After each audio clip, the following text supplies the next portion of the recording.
Okay, class, meron kayong bagong kaklase. Please introduce yourself. Good morning, everyone. My name is Fire Rose Quesada. I'm from Parañaque City. I am 16 years old. Okay, so that's all for today. You can all go.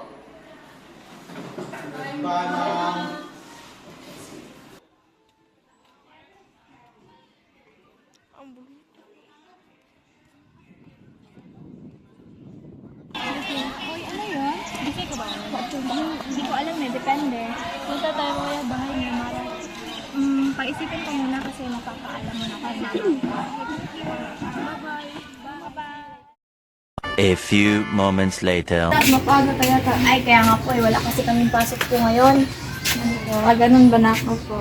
Ay, tsaka nga pala na may sasabihin po ako ngayon ay magpapaalam sana po ako. Pupunta po ako sa bahay nila Mayang. Maggagawa daw sa ng project at banding din po. Sige na, pwede naman, pero huwag masyadong magpagabi. Sige na, maggagayok muna po ako. Sige na, kung magagawin pa ako Sige dito. po, ingat po. Mukhang saya natin ngayon ah. Sino ba yung kausap mo? Naalala mo ba yung yung bago nating kaklase? Oo, yun. Si Beauty. Bakit? Ano ba meron? Ang ganda na kasi. Ligawan mo na yan. Paano ba? Sige, tutulungan na lang kita. Uy, di ba? Yung si Cutie. Yung gusto mong ligawan. Marinig tayo. Ang kayaan man, ganda. Tara, lapitan natin.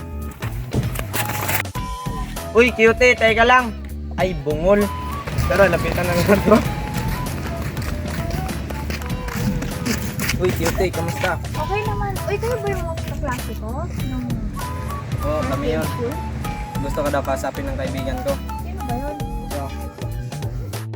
Ay, ako pala si Gerald. Ay, ako si Kitty pa, yung bago ng kaklase. Hindi ka ba mamaya? Bakit ba? Yayain sana kita mamaya. Sige, pwede naman. Julius, Gerald, uwi na ako. Sige, Cutie. Bye, Later. A few minutes later.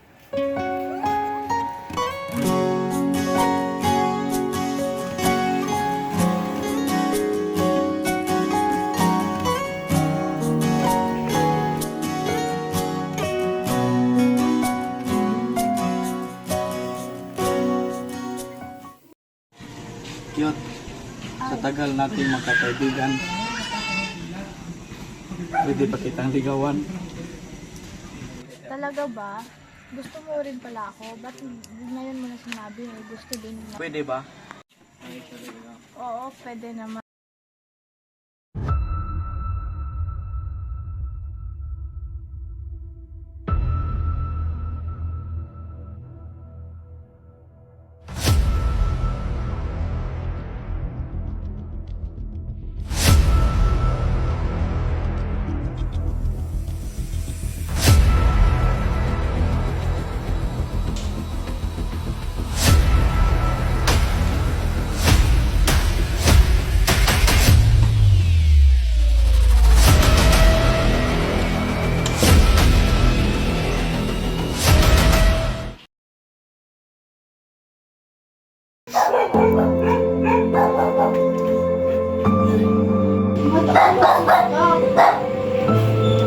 Bakit? Nasusukan. Buntis na. Bakit ako dito? Pag nalaman nila mama na buntis ako ngayon. Para malaman ko ito sa kailangan ko magpiti. Hala, bakit daw hindi niya to? Hindi ko alam kung ano ko sasabihin sa mga magulang ko na may dinadala na pala ako. Pinag-aral ako ng mabuti pero ano yung sinusukli ko? Buntis ako ngayon. Ano gagawin ko nito? Hindi to totoo! Ha? Palpak? Nga man ang palpak mo na.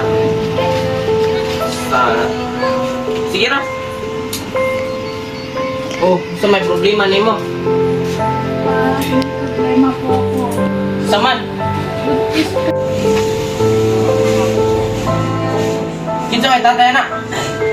Yung kaklase ko po. Mauna na diharon. Naningan niya kag Cebu unsa. Buntis-buntis ra ka. Dugang-dugang mo kasang problema na lang ganito problema. Trabaho, dugang-dugang ka pa.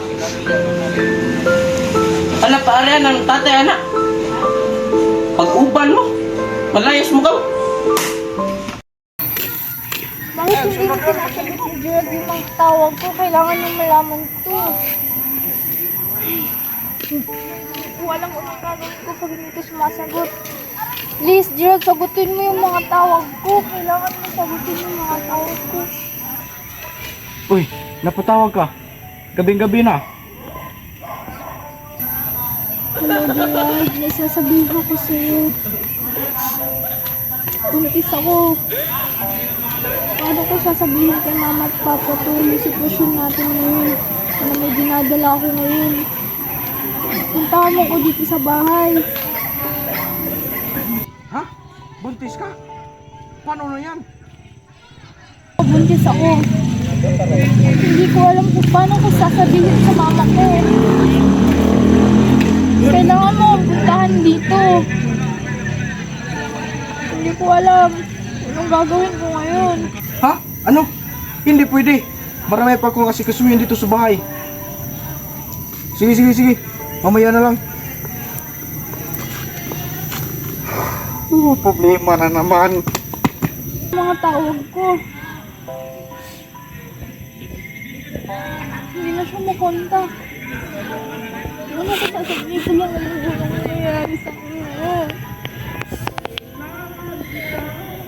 Ano ko sasabihin ko? Buntis ako. Nawawa sa sarili. Tumawag sa akin si Dad kanina. Sabi niya, doon ko na lang daw ipagpatuloy ang pag-aaral ko sa States. Sige pre, mag-ingat ka na lang doon. Sige pre, una na ako. Sige pre.